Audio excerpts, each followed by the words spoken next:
He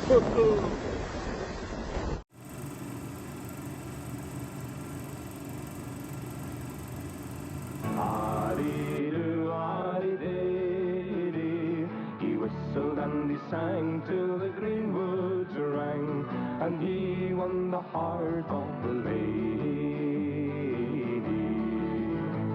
He is no gypsy, oh father dear. In New Brunswick, Casey Irving is blamed for just about anything wrong with the province.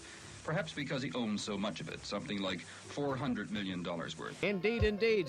We're like that old rosebush, missus. The harder you beat us down, the more we come around.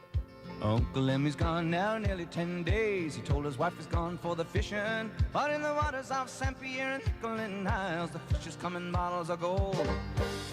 Of the ways that Maritime Disc Drive. Hey, it's Zach Perry with you. Next up on the show, music from when a 20-year-old man was shot and killed in his vehicle just east of Addiction, King Square. mental health, and homelessness have reached new heights in St. John, which has the city's mayor calling on the province.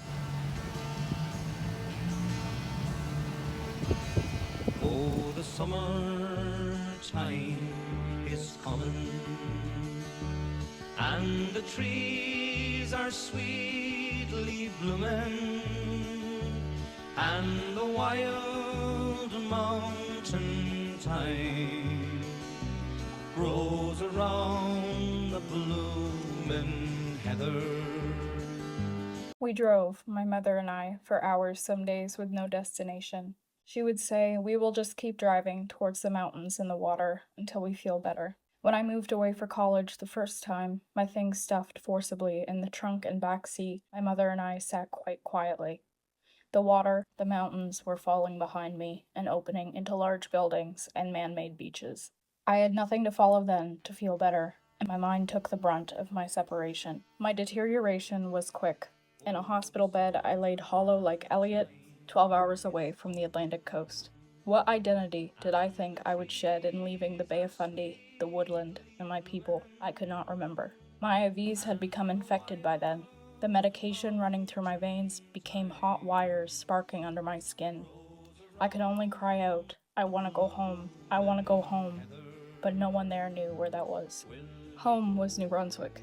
It was diving into the Kennebecasis River, mud squelching between your toes after touching bottom, and squealing as leeches got torn from your skin by your giggling friends on the wharf. It was buying your first Pontiac, moped, or pickup, and taking it as far as the McDonald's 15 minutes out of town. My universe was the stink of sewage and the dreaded summer heat, closing the screen door to June bugs as they soared shockingly quick towards you, and being told that the police did in fact show up at so-and-so's place the other night, but the job was done discreetly.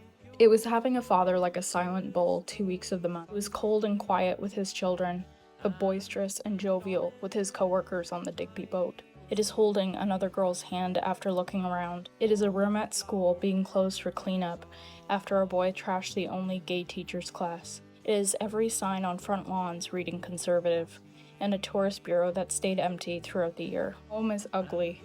It is beautiful. Like any other place, it can exist only as imperfectly as the people do. Like many Atlantic Canadian communities, we were held together by old money and young people who dropped out of college and wandered home, tail between their legs, like I had. I was raised by my imagination and the small patch of woods in my backyard. The stream behind the house was my own mystical secret. The blackberry bushes and wild strawberries stained the tips of my fingers. The pussy willow, later cut down, shaded me. When my parents separated, I began walking through the rocky trails near my new home. The firs, birch, and spruce welcomed me back wherever I traveled in Atlantic Canada. With the safest people in my life, I would often ask them to drive me to the closest body of water. Water did not care.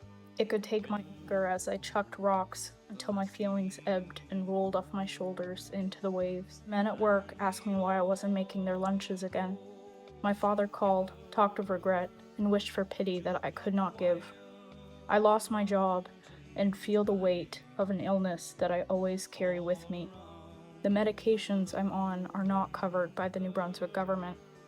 A doctor at the hospital admonishes me for reusing insulin needles.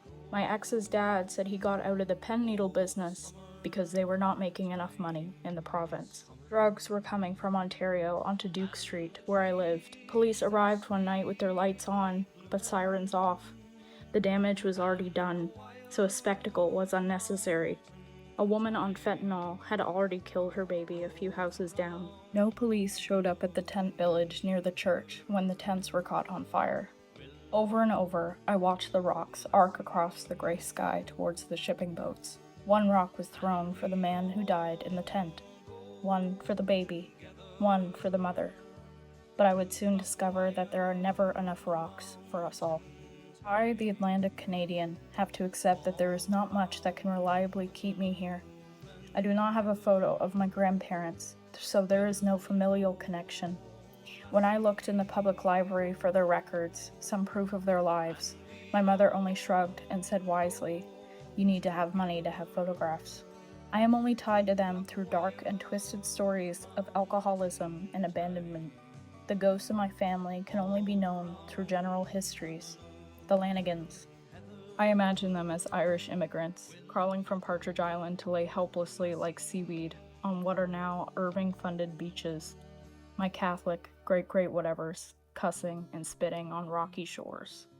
When I returned to my hometown after living in Ontario, I was bombarded by bitter memories. Memories of littered beaches, purposeless driving, familiar shadows, ex-partners, and friends. The feeling of sitting on curbs, getting denied low income, and jamming a pencil in the back door at school to reliably ditch my classes without getting locked out. But I walk through the trails in the cool morning. The leaves rustle. They whisper, "You are home. You are home." And that is enough for me to love Atlantic Canada.